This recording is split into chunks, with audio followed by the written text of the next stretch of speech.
Hi, my name's Sam Brown, and I'm on the negative side of the topic. The United States should significantly strengthen its economic sanctions against Iran. Now, I want to start out by talking about just how many sanctions there are on Iran, placed by the United States, and some background information about it. So Bill Clinton in 1995 issued a bunch of sanctions, mainly targeting Iranian energy, primarily oil, and investment brokers from investing in Iran.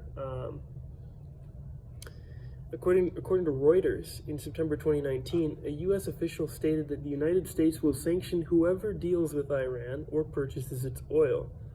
According to The Guardian, on September 21st, 2020, the United States imposed sanctions on Iranian defense officials, nuclear scientists, the Atomic Energy Agency of Iran, and anyone who engaged in conventional arms deals with Iran. According to the Jerusalem Post, on October 8, 2020, the United States imposed further sanctions on Iran's financial sector, targeting 18 Iranian banks. According to Bloomberg, Iran is second only to Russia for being the country with the most sanctions levied against them in the world. So there's a lot of sanctions against Iran placed by the United States.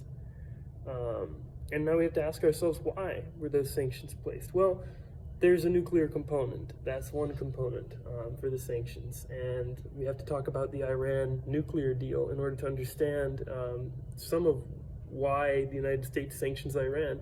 There's a fear that Iran is using nuclear testing and increasing their nuclear capabilities for evil in the United States. It's actually a quite common fear among people in the United States.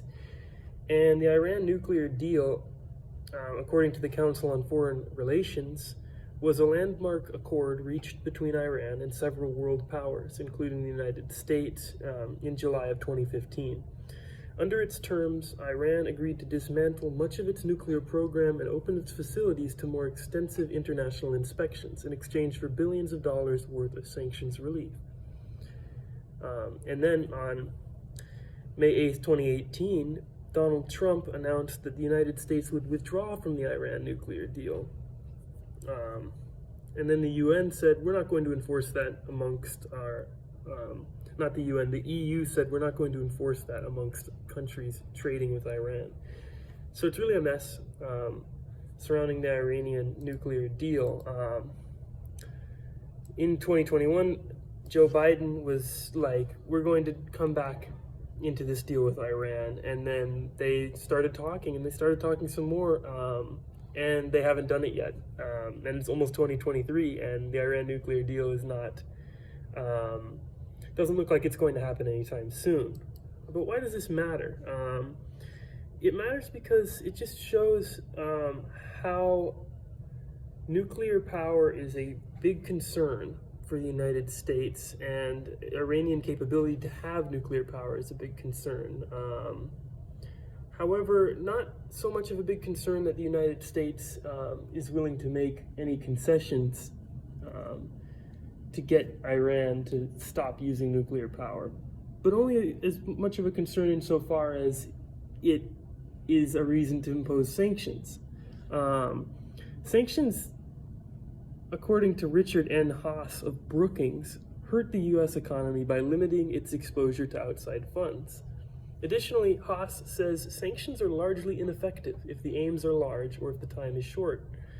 He gives the example that they failed to get Saddam Hussein out of Kuwait, despite having international backing for nearly 6 whole months. We already have quite a few economic sanctions active against Iran. What makes one think that more sanctions would help? And what is the goal if, according to Senior Policy Fellow and Deputy Head of the Middle East and North Africa Program at the European Council of Foreign Relations, Elie Goranmaya, reports that Iran is only days away from having nuclear missiles. So how are we really going to stop this nuclear capability in its tracks with more sanctions, as the pro side for this argument would argue, if they are just days away from having nuclear missile capabilities. Now, there are other concerns about sanctions against Iran and why one might not want to put any more against them. Not only are the sanctions ineffective, but they affect the poorest people first. And the fact that they hurt from the bottom up is a good reason not to impose them on Iran now, if you're thinking about the women's movement.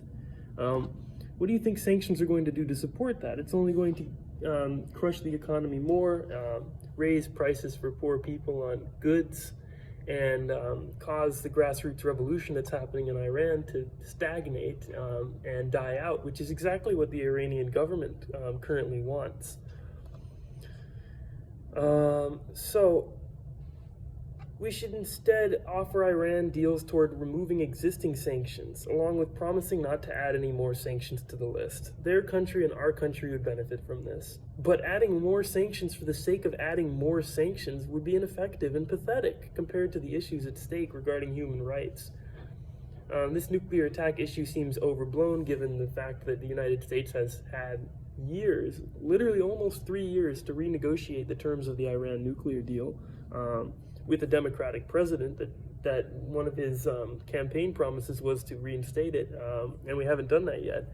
So it seems like we use sanctions less as something to affect another company or country, but more as something that we can do and say that we did it, and have that count as a point of progress on behalf of the United States. The U.S. announced new sanctions in October, according to NPR, against Iranian officials in punishment for, quote, the continued violence against peaceful protesters and the shutdown of Iran's internet access. Well, the only thing that's going to do is make poor people poorer in those countries. So we really have to think about why we are doing that.